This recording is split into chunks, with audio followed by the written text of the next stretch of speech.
April showers bring May flowers, and right now in real estate, that is so true. May is an amazing month, and I want to show you what the market update is for this month of May. All right, so let's talk about pricing. What have we noticed? Well, right now, let's start with Travis County, which is Austin, because that's kind of where we're based out of, and that's the big boy.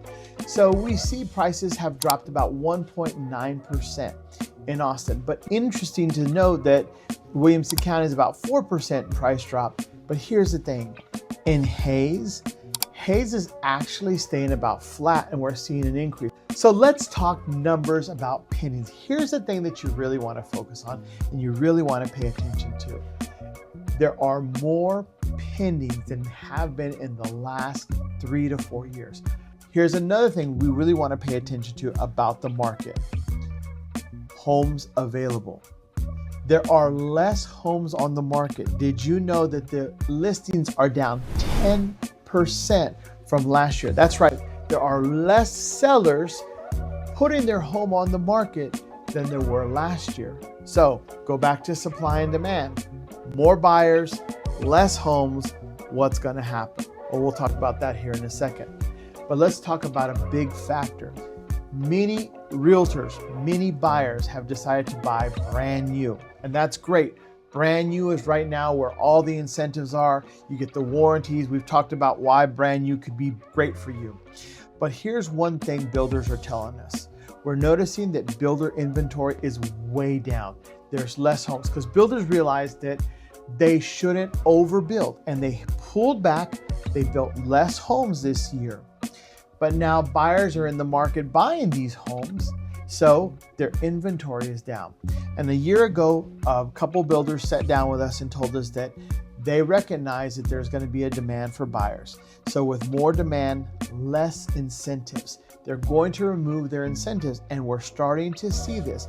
With inventory going down, more homes going under contract, builders are going to start pulling back their incentives to encourage you buyers to come and buy their homes. Now that brings us back to, again, supply and demand. What's going to happen? Well, eventually, if there's not enough supply and there's too much demand, prices will start to go up, incentives will be pulled away, and sellers will get control of the market again. So in the end, we see that buyers still have a window.